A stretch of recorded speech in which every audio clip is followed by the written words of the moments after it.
Welcome to Pablo Torre Finds Out. I am Pablo Torre, and today we're going to find out what this sound is. Cheese, glorious cheese. Tastes mighty inviting.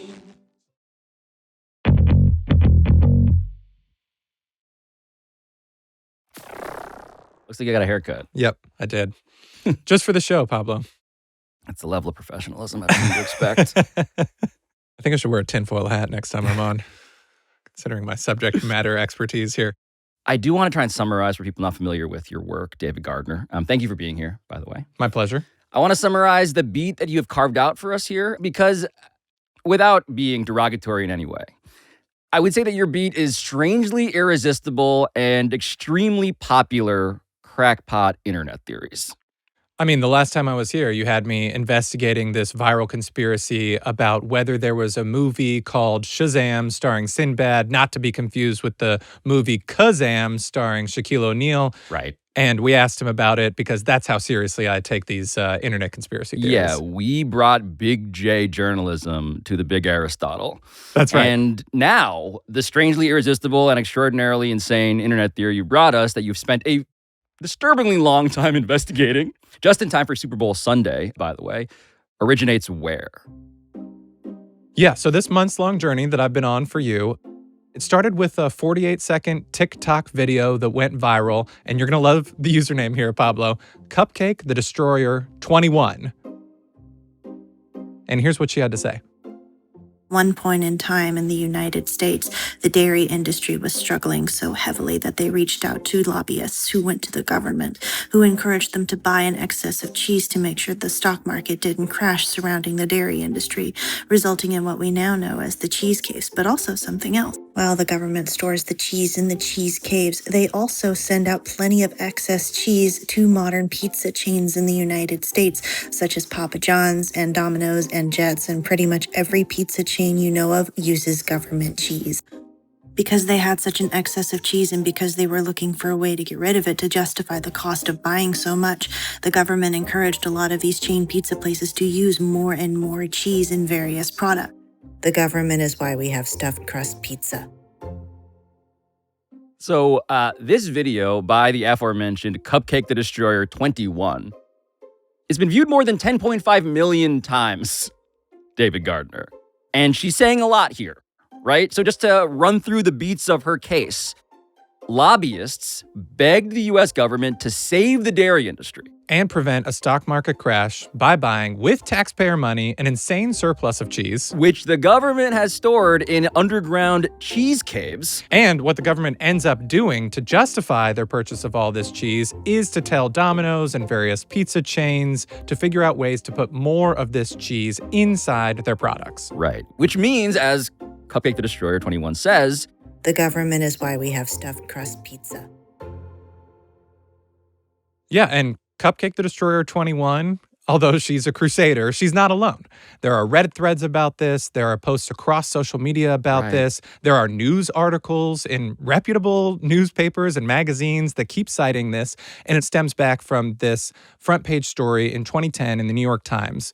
This investigative reporter uncovered a memo in which two Pizza Hut officials, they call themselves the Lord of the Cheese and the Lady of the Cheese, because of course they do. thank their government partners and agree to begin putting more cheese in the pizza, including in the crust. As the Lord and the Lady wrote, quote, "Let's sell more pizza and more cheese, exclamation mark." Right. I mean, there was a Netflix documentary series in which this was rather dramatically, I dare say, reenacted.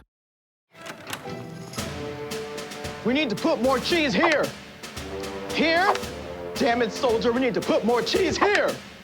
But, ma'am, it's already covered in cheese. There's no more room. Ah, I don't give a crap. Put it in the goddamn crust if you have to.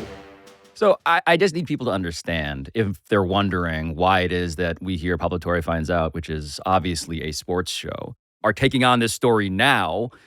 The Super Bowl happens to be the holiday, I think, that is most associated with cheese. There is no cheesier day in America than Super Bowl Sunday, David. And there is this statistic that I want to cite here as well from the Dairy Farmers of Wisconsin, who recently estimated that we Americans eat more than 20 million pounds of cheese during our Super Bowl parties. Even more than that, the Super Bowl is the biggest pizza delivery day of the year, according to the American Pizza Community, which is a real organization. They estimate that there are 12.5 million pizzas ordered in America on Super Bowl Sunday, including 11 million slices from Domino's alone. Now, I'm a Pizza Hut guy by birth, really. I remember vividly being a kid, going to Pizza Hut when they started selling stuffed crust pizza. And I just want to disclose this journalistically. I love stuffed crust pizza. I loved this so much that when David Gardner brought me this story, I immediately was like, go to the Gooey Center. Go to the cheese caves, bring us back what feels like a truth that deserves to be told. I just need to warn you, Pablo, that this truth, it goes beyond the crust of the earth, beyond the crust of the pizza.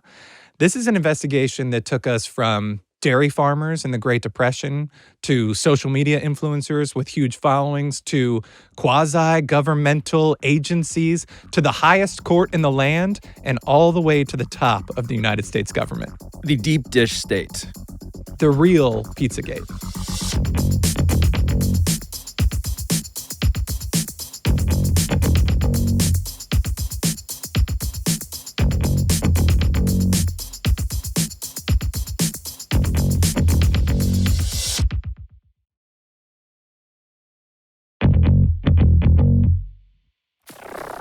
So I should tell you the first time that I remember hearing government cheese was when I was a kid, and it was obviously derogatory, right? It might have been in a TV show as an insult to like, what is this, government cheese? Oh, this ain't no Velveeta.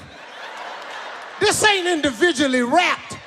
You got to put some pressure on a butcher knife to cut some government cheese.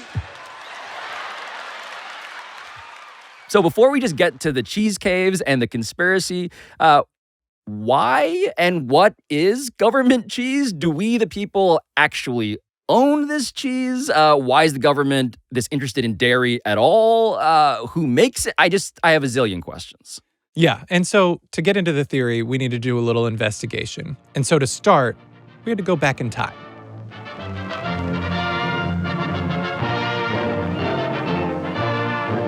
An important food for the health of the nation.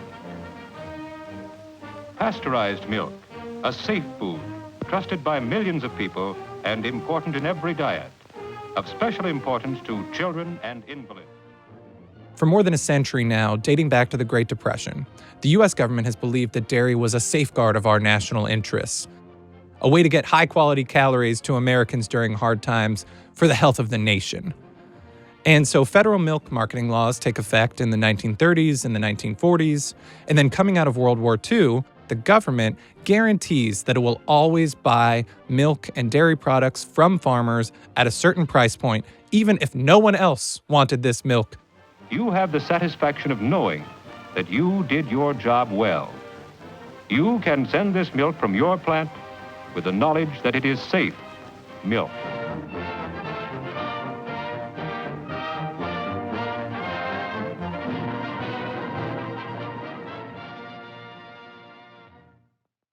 So in terms of what Cupcake the Destroyer 21 was saying, though, at the start of her video, about dairy lobbyists being involved in this, begging the government to save their industry, was that part true? It's absolutely true that the dairy industry, like the rest of America, was struggling during the Great Depression. I mean, they called it that for a reason, right? And the really important thing here is the way that our government works with 2 senators in every state. It has a rural bias. So the dairy lobby is and was a real thing. And lowering dairy prices and reducing these subsidies was seen as anti-farmer. All right, so the Electoral College is involved in this. There is still the resonance that I sense today of what real America is, but who is the champion of this program? So Jimmy Carter actually campaigned on this in 1976 in the presidential primaries, and he was a humble peanut farmer himself. But the net income of the average dairy farm family in Wisconsin is less than $7,000 a year. As a farmer myself, I think that's disgraceful. And as president, I'm going to change it. Vote for Jimmy Carter this coming Tuesday. And so obviously Jimmy Carter, rest in peace, by the way, all of this converging in a relevance today. He won. He won the election. And so the subsidies he was giving to the farmers of America, the dairy farmers specifically, how big are we talking? Well, we're talking $2 billion in the 1970s, which is a huge amount of money today. Yes. And it essentially created this imbalance between supply and demand in the dairy industry. Right. We, the people, did not demand this much milk, this much dairy. The government did. The government artificially propped up the milk market, is what we're learning, with our money, with public money. But also, I'm familiar from my childhood with milk expiring, right? So the government's buying all this shit, and how do they store it? So, Pablo, liquid milk famously expires quite quickly. There's a little date on the top of the bottle. What we're talking about here is converting it from milk to cheese, which can then last for a lot longer. It can be stored for many years sometimes. In fact, aged cheese is a commodity that people enjoy. Yes, I'm one of those people. But we're fast forwarding now into, the 1980s at this point. So Reagan comes into power, and he discovers that there are billions of pounds of government cheese in storage. Cheese, glorious cheese. Tastes mighty inviting. By 1984, the government had a problem, which is that for every American citizen, there were 5 pounds of cheese in storage, our national cheesy birthright. So I was born in 85. This ad that we're playing now is from 87. And I just remember there being lots of ads like this. Come on, everybody, whole lot of snacking going on. These ads were from the National Dairy Board. All of them bizarrely selling me and my family generically cheese. And that was confusing then. It's still kind of confusing right now. There was no actual specific company, it felt like. Make your meal sing with real cheese. Whole lot of snacking going on. So going back to Cupcake the Destroyer 21's theory, which is about where all of this government cheese is going, which again is absent actual demand from us Americans, whose public money, is purchasing all of it. It's time to turn to the cheese caves. So what about your quest to find the secret government cheese caves? Yeah, so I started off by turning to the author of that 2010 New York Times article. He's a great investigative reporter named Michael Moss. He later wrote a book called Salt, Sugar, Fat, How Food Giants Hooked Us. Yes. He's a Pulitzer Prize winner, and he's the one who uncovered that memo from the Lord and the Lady of the Cheese that said, let's sell more pizza and more cheese. And he turned out just to be the perfect tour guide. It's an odd business, journalism, right? Where one moment I'm traipsing around the Middle East, and then the next, moment I'm poking into, craft and how they get us to eat so much. You gotta love it. So Michael explained the origin of the cheese caves, which date back to the Reagan administration. One of the big moments, I think, when it comes to sort of understanding how cheese got, woven into our diets so heavily, actually goes back to 1981, when the new incoming Secretary of Agriculture got tipped to the most bizarre situation in the middle of the country. And he flew out there perhaps thinking, this is like so unbelievable, I have to see this for myself. And, landed and went to Missouri, where they have these natural underground caverns, which was really valuable, as it turns out, because there's sort of natural cooling in the caverns. And what he saw was just astounding and kind of mind-blowing to him. There were 1.9 billion pounds of processed cheese that was sitting in these caverns, unused, unwanted, certainly uneaten. The Secretary of Agriculture found out that there was almost 2 billion pounds of processed cheese in these caverns. But I want to clarify what these caverns are, right? So these are non-government caverns, these caves. But what the government realized is that they could use this space, this underground secret space, to store the cheese that they had bought, right? So it's not government cheese caves, it's government cheese in these caves. Right. And there are a couple places now where government cheese was once stored. In Missouri alone, there's a place called Springfield Underground, and then there's also Kraft. And it is my disappointment, I must report, that the Kraft in question is not the same as Bob Kraft, the owner of the New England Patriots. As you visualize this, this is not an NFL connection. Well, Pablo, there is an NFL connection here. Let's take a look at this place underneath Kansas City. It's called Subtropolis. So, Subtropolis exists because limestone in Kansas City was mined for concrete. And now there's a climate-controlled space in the places where limestone was once. There's 6 million square feet down there. That's more than 100 football fields. There are almost 2,000 employees. And crucially, it's always 65 degrees down there, which makes it the ideal temperature for storing things like government records, old Hollywood film reels, and crucially, every episode of Seinfeld. Which is to say that in this 65-degree cavern that is unbelievably massive, somewhere in there is a reel of George Costanza declaring, celebrating, I was free and clear. I was living the dream. I was stripped to the waist eating a block of cheese the size of a car battery. Before we go any further, I'd just like to point out how disturbing it is that you equate eating a block of cheese with some sort of bachelor paradise. But again, I should clarify this. There's a lot going on here. The U.S. government, again, does not actually own Subtropolis. Right. Subtropolis, the NFL connection, is actually owned by the family holdings of Lamar Hunt. Yes, this is the original owner of the Kansas City Chiefs, Lamar Hunt, whose descendant now is the owner of the Chiefs, Clark Hunt. This is a royal family of football. Presentation of the Lamar Hunt Trophy. Yes, we're covered in confetti. Thank you, JB. Kansas City, congratulations. Heading back to the Super Bowl again. On behalf of the National Football League, it is my honor to present the Lamar Hunt Trophy to the American Football Conference champions, the Kansas City Chiefs.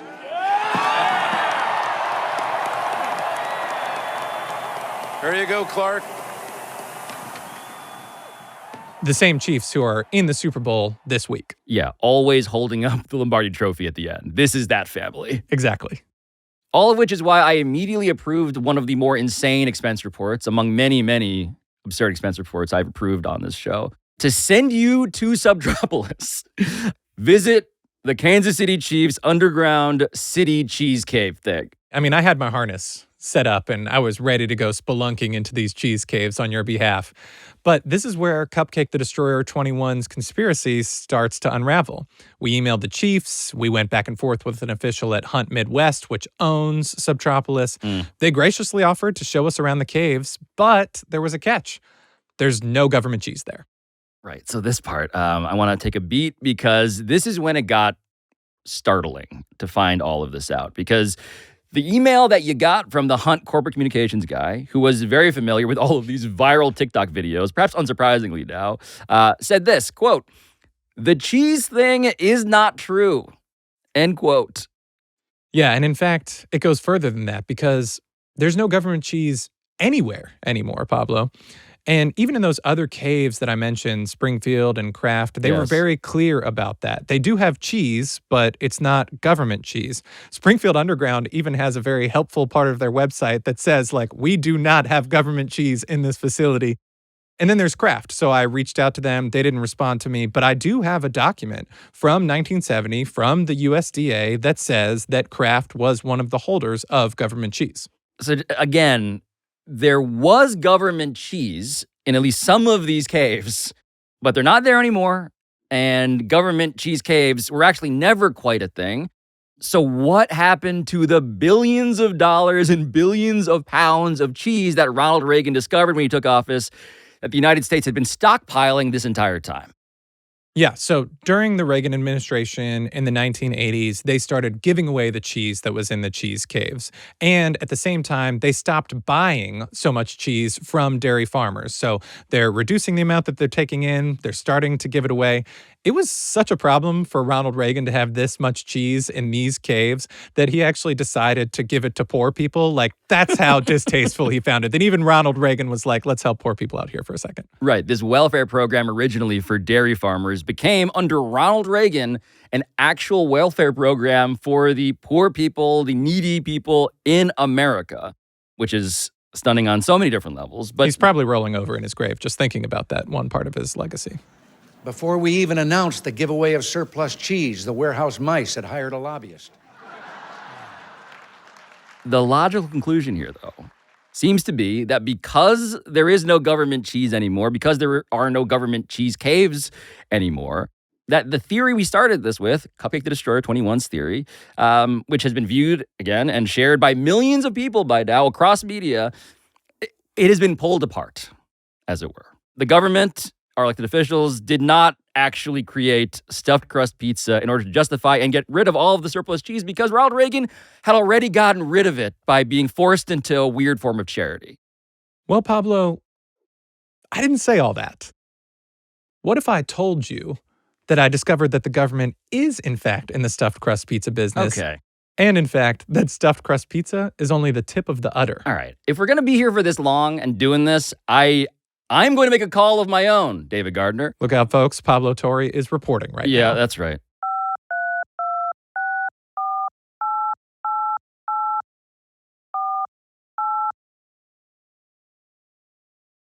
Thank you for calling Pizza Hut. All calls are recorded for quality assurance. Esta llamada está siendo grabada por propósitos de calidad. To place a new order or make changes to an existing order, press 1. Thank you for calling Pizza Hut. This delivery carry out. Hi, this is Pablo Torre, and I would like to order a, I guess one large, extra large, one large stuffed crust pizza.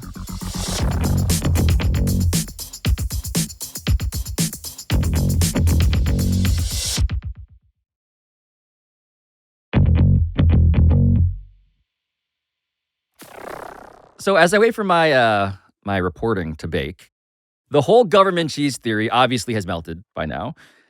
But the original takeaway here from Cupcake the Destroyer 21, that the government is why we have stuffed crust pizza, you're telling me is still holding firm. So what is happening here? So to answer that part of the question completely, we're going to return to our friend Michael Moss, the Pulitzer Prize winning reporter. So coming out of that trip to the caves and that kind of very embarrassing moment for everybody, instead of asking that question, how do we get like dairy farmers to grow less cows and make less milk that gets turned into cheese, they asked the question, how do we get people to eat more cheese?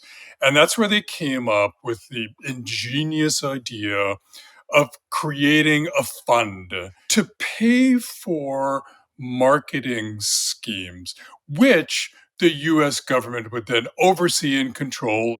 That was the birth of this entity called Dairy Management, whose mission it is to increase the consumption of cheese in every which way they can. So just to translate our Pulitzer Prize winning friend here, what Michael Moss is telling us is that there is something known as Dairy Management Incorporated. It is a promotional organization for the dairy industry, but it is supervised by the government. And this sort of pseudo-governmental agency, Dairy Management Incorporated, was skimming, as it were, off the top of dairy sales, taking money from the dairy farmers, David, to pay for advertising that the government effectively oversaw to help sell cheese. Yeah, the easiest way to think about this is essentially it's just a tax. For every 100 pounds of milk that dairy farmers sell, and the equivalent of that is like $20, DMI, Dairy Management Inc., gets a few cents on those purchases. Right. And so in the timeline here, we left Ronald Reagan in the 80s. Where are we now? When was DMI founded? DMI came to be in 1995. Right. Okay. So 1995, the government, to, again, the credit of Cupcake the Destroyer 21 and her theory, they actually were influencing the dairy industry because they were using these ads that they were controlling to sell more cheese to us. That's right. Rush home from work, your night to cook. Cheese to the rescue. Make a quick Mexican pizza. Tortilla, ground beef, Colby Jack, peppers, salsa, you got the knack.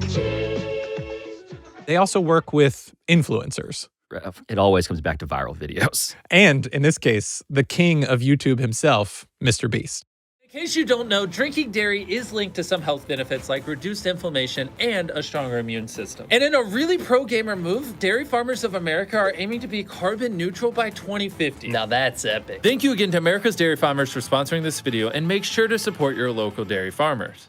And it goes even further than these advertising campaigns because DMI actually embeds food scientists in America's biggest fast food and restaurant chains and pizza chains. And the goal, the explicit goal here is put more cheese and dairy products on the menus. And so now we're getting warmer, right? We're getting closer to the center of this thing, the gooey center.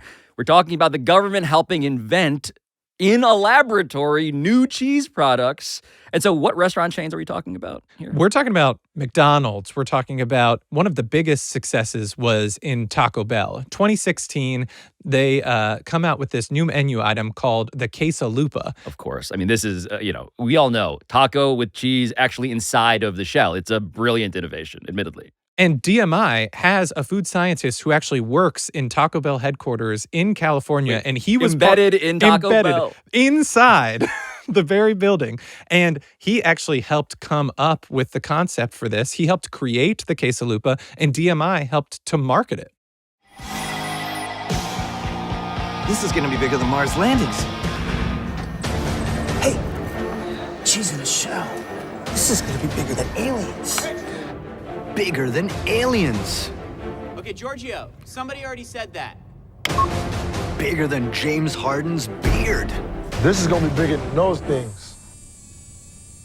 Why they call those hoverboards? I don't know.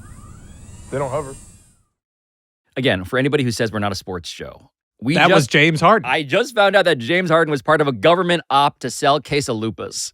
And they're all over the place. DMI helped develop Domino's recent cheesy tots and cheesy breads. They even claim credit for helping McDonald's ice cream machines stop breaking down so frequently. I mean, really? It's a big problem. I mean, I know it's a problem, but they say they fixed it. I mean, if they had, wouldn't you claim credit for that? Like, that would be the government's most successful and popular operation since landing on the moon, I think. I just want to clarify that DMI and all of these cheesy experiments and these product inventions, they are classified as part of the U.S. government formally. Like, I want to be also just careful here. Like, this is actually government work. Yeah, so that is another place where the conspiracy is a little loosely held, right? It's complicated.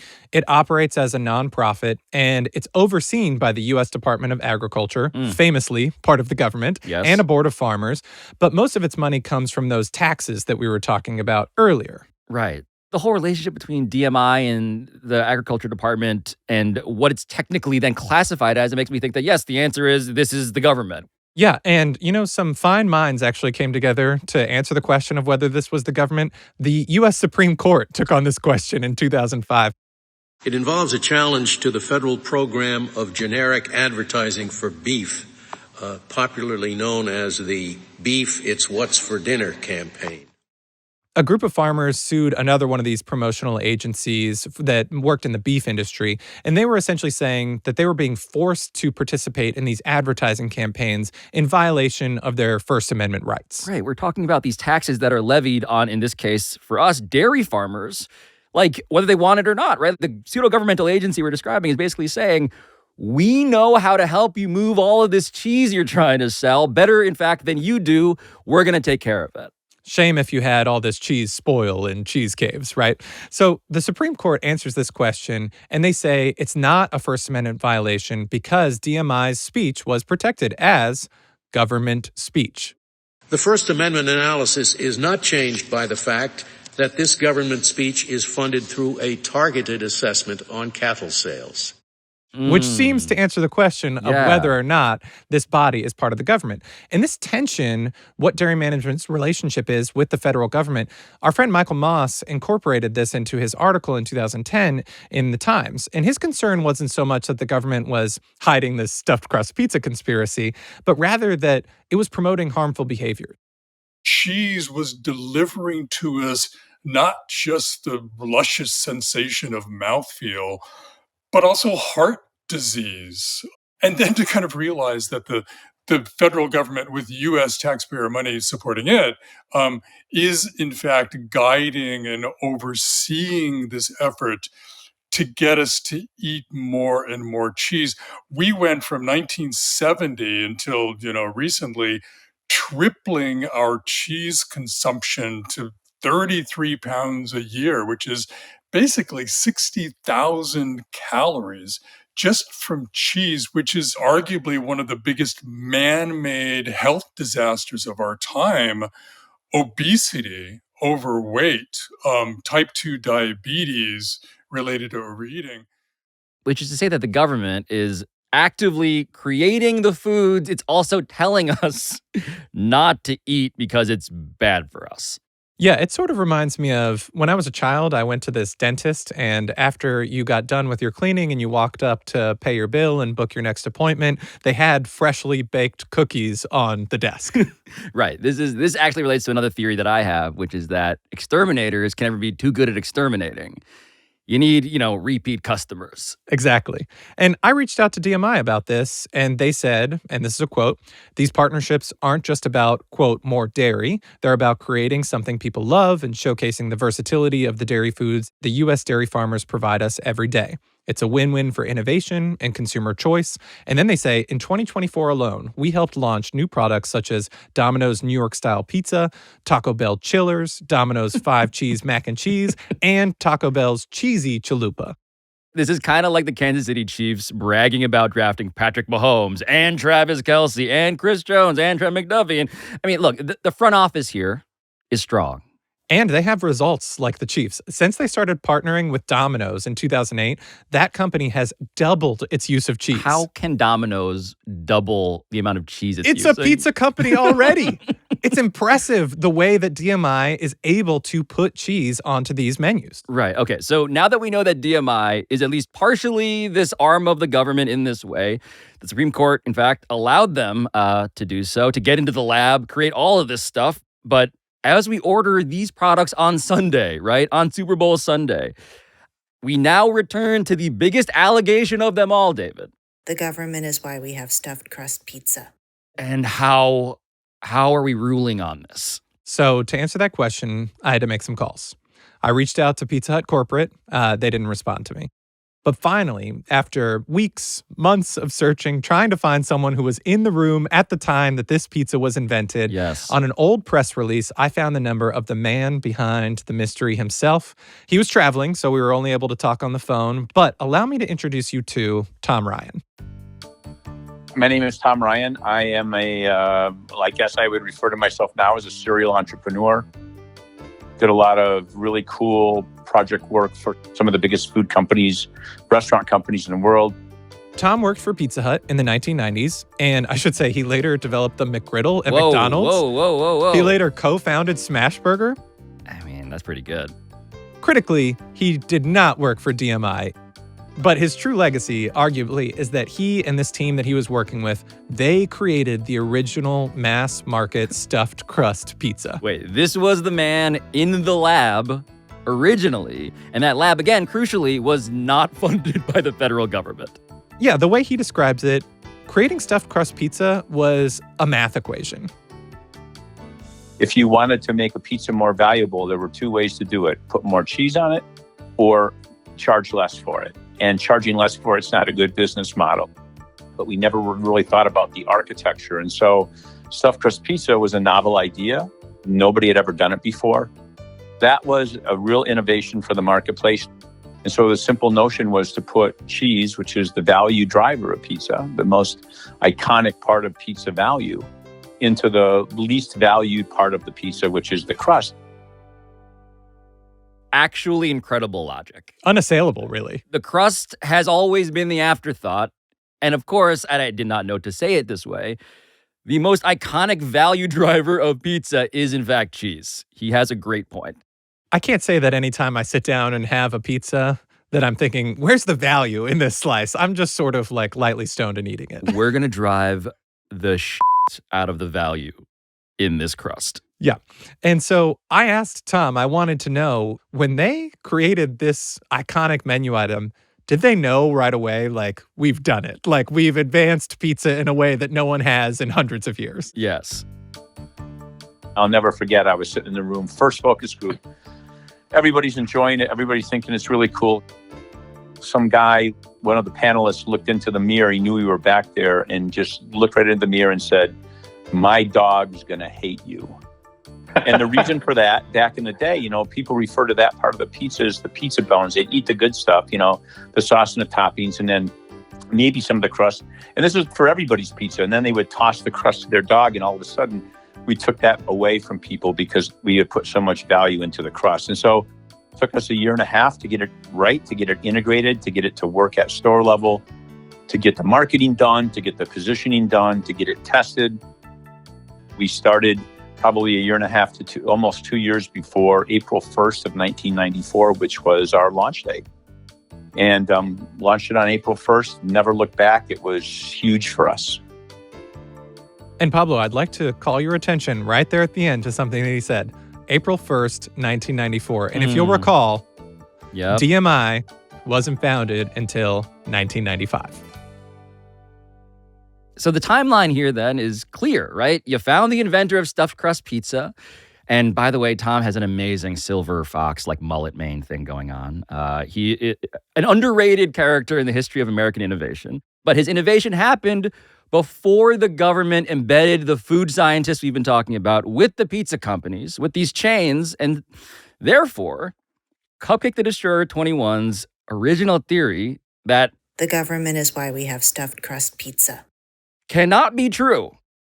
Unless there were some other government officials like in the room somewhere, David, is that possible? I asked Tom about this point blank on the record. There was no one from the federal government involved in the creation of this stuffed crust pizza? Nope, not a soul, believe me. I have no idea where that came from, but I can guarantee you this was driven by a really talented, first of all, a company that sponsored innovation, Pizza Hut, and I had a great team. I was raised to believe, David Gardner, that no one out-pizzas the Hut. Mm-hmm. And I suppose Tom is the reason that statement remains true today. Absolutely. So to go back to, again, Cupcake the Destroyer 21 and her original theory, and also that quote in the New York Times from 2010 about how Pizza Hut, the Lord of the Cheese and the Lady of the Cheese, were working with the government. Like, how are we squaring this circle? Like, how does this all come together if what Tom is saying, as we now have verified, is actually the real story? What is the explanation for all of this? Yeah, so the real truth behind this conspiracy theory is that the government did not create the original stuffed crust pizza, but DMI did have a hand in creating a stuffed crust pizza. So if we're returning back to that Michael Moss article in the New York Times, he references a later stuffed crust pizza that DMI helped to develop called the Cheesy Bites pizza, also from Pizza Hut. But this is not the original stuffed crust. This is a Cheesy Bites sequel. Correct. And people have taken that line out of context and mistakenly created this conspiracy theory. The dairy management folks kind of worked hand in hand with the pizza chains, especially especially Pizza Hut, to think about ways to add more pizza. And they came up with something called Pizza Bites. Yeah, it was in 2007. Hey guys, we'll have the new Cheesy Bites pizza. Are you ready, Bites? Start popping! These bites were made for popping, and that's just what they'll do. One of these days, these bites are gonna pop right into. The new Cheesy Bites pizza from Pizza Hut. A pizza with 28 poppable bites packed with melted cheese. $11.99 for a large. I thought I was the pop star. But Pablo, I do have to tell you, there is something even stranger here that most people have missed, because we've ruled out now that the government created stuffed crust pizza. Didn't happen. We have the guy who created stuffed crust pizza. Right. We know the original comes from Tom. But stuffed crust pizza kind of created our current government. I am lightheaded enough to need to eat something to process this, which hopefully will happen at the top of the next segment.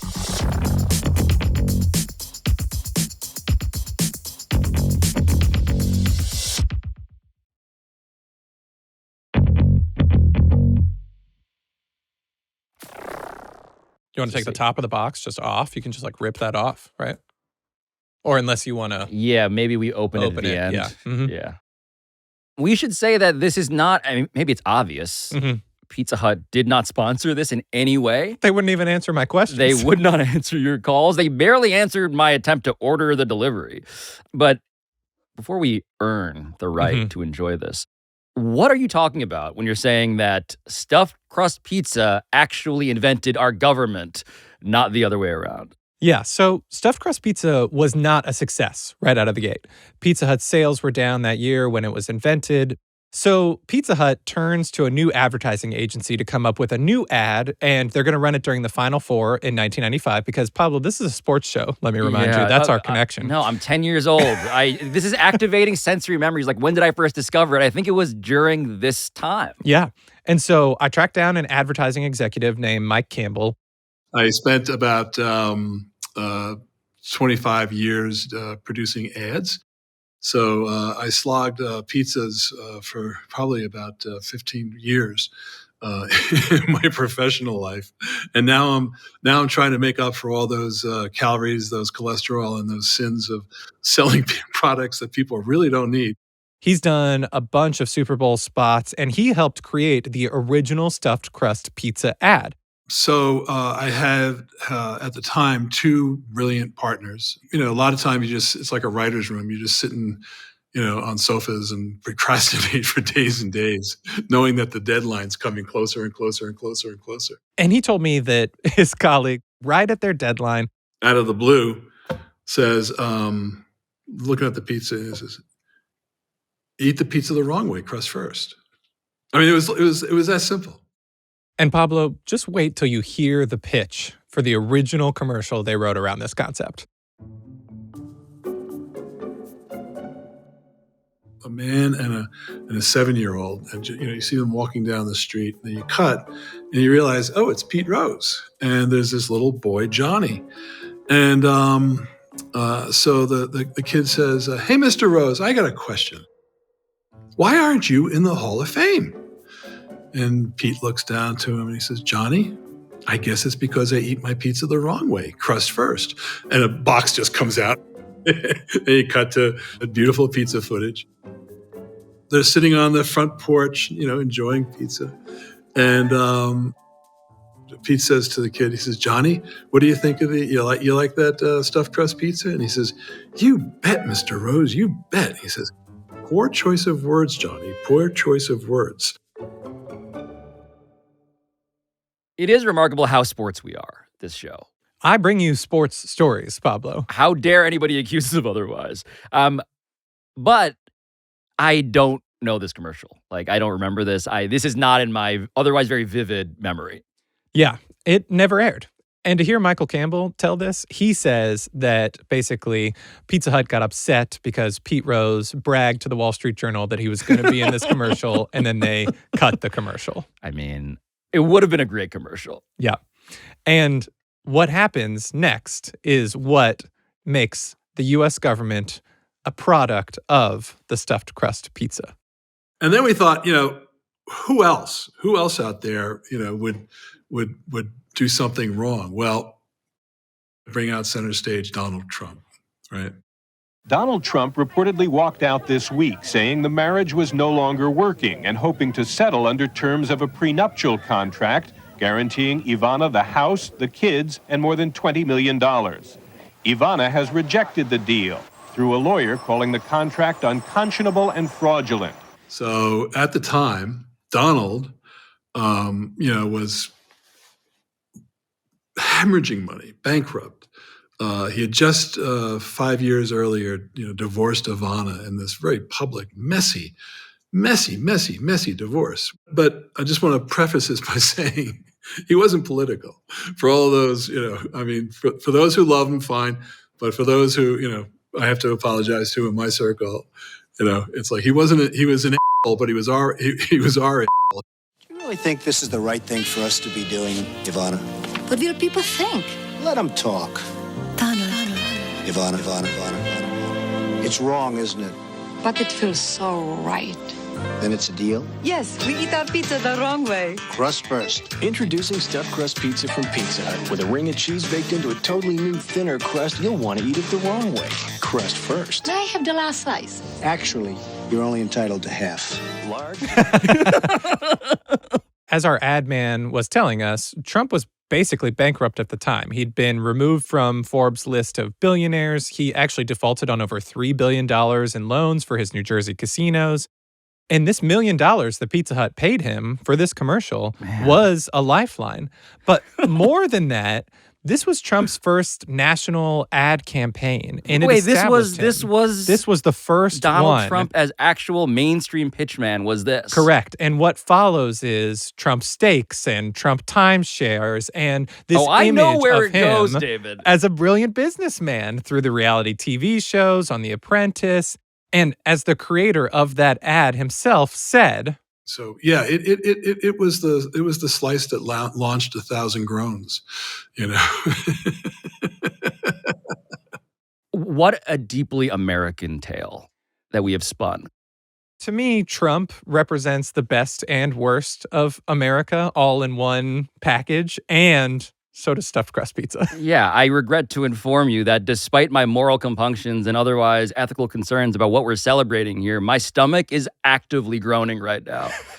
And so as we reckon with how all roads lead to the same place all the time, this same guy being at the center, the gooey center of a story that I did not think would end up here, I think it's time, David. I think it's time for us to attack this pizza the way that you attacked your reporting. Crust first? Crust first. And we can still go to Subtropolis if you want to. I mean, oh, this is this is not quite the oh yeah, this is not quite the beautiful TV ready version, but here we go. Crust first though, Pablo. Critically. I'm so hungry.